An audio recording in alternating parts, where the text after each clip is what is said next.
গ্রামটি অনেক সুন্দর ছিল।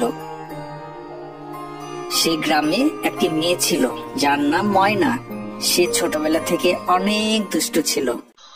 সে বনে জঙ্গলে আর নদীর পাশে ঘুরে বেড়াতো, গাছ থেকে ফল পাড়তো। সে দুষ্ট হলেও তাকে সবাই অনেক ভালোবাসতো। সেও সবাইকে অনেক ভালোবাসতো। তার বাবা ছিল খুব দরিদ্র, যার কারণে তাকে তার বাবা বেশি দূর লেখাপড়া না করে অল্প বয়সে বিয়ে দিয়ে দেয়।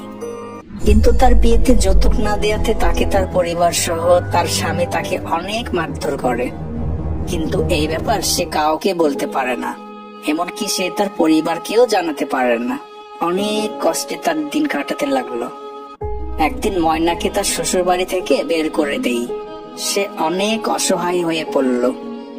সে মনের দুঃখে যেদিকে চায় সেদিকে বের হয়ে গেল।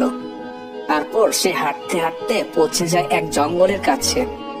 তার অনেক তৃষ্ণা পেয়েছে। সে বলল, আমি এখন কোথায় যাব?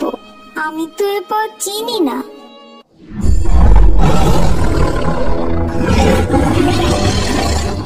হঠাৎ জঙ্গলের ভিতর থেকে একটি বাঘ এসে তার কাছে দাঁড়ায়। কি হয়েছে তোমার? এমন মন খারাপ করে জঙ্গলে বসে আছো কেন? তারপর ময়না সব ঘটনা খুলে বলল সেই বাঘটিকে, এবং বাঘটিকে দাদা ভাই বলে ডাকলো। দাদা ভাই ডাকটি শুনে বাঘ অনেক খুশি হলো। সব শুনে বাঘ বলল, তোমার ভয় নেই ময়না, আমি তোমাকে খাবো না। আমি জঙ্গলের রাজা। সবাই আমাকে দেখে ভয় পায়, তবে তোমাকে দেখে আমার কেমন জানি মায়া লাগলো। আমার সাথে তুমি চলো। কোথায় যাব আমি? আমার যে খুব ভয় লাগছে।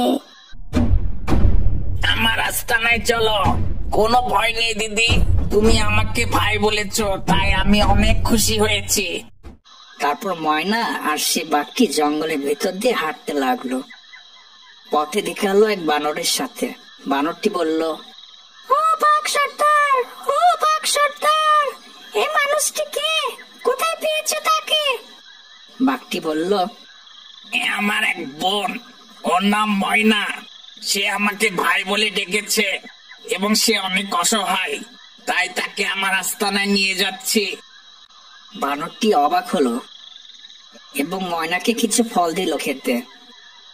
তারপর আবার ময়নার বাঘটি জঙ্গলের ভেতর দিয়ে হাঁটতে হাঁটতে সেই বাঘের আস্তানায় চলে গেল। তারপর কিছুদিন ধরে বাঘটি তার ভাইয়ের বন্ধনে জড়িয়ে ময়নাকে নানা রকম খাবার এনে দিত। তাকে লাফিয়ে লাফিয়ে সার্কাস দেখাতো, দুজনে ঘুরে বেড়াতো। এভাবে সময় যেতে থাকে।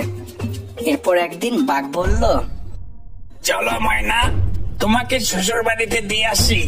এতে ময়না বলে, কিন্তু তারা তো আমাকে বের করে দিয়েছে, কিভাবে যাব আমি? বাঘ বলল, তোমার কোনো চিন্তার ভয় নেই ময়না, তুমি আমার সাথে যাবা। দেখো আমি ওখানে গিয়ে কি করি। বাঘটি ময়নাকে সঙ্গে করে নিয়ে তার শ্বশুর বাড়িতে গেল। সেখানে বাঘ একটি হুঙ্কার চাললো।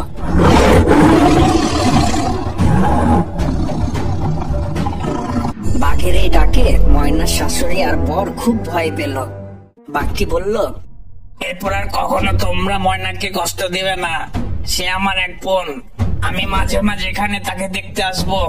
কথাটা মনে থাকে যেন। এই বলে বাঘটি চলে গেল।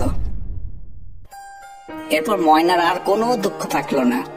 তার পরিবারের সবাই ভালো হয়ে গেল এবং সুখে শান্তিতে দিন কাটাতে লাগলো। হাই বন্ধুরা, কেমন লাগলো গল্পটি? ভালো লাগলে সাবস্ক্রাইব করো আর কমেন্ট করো।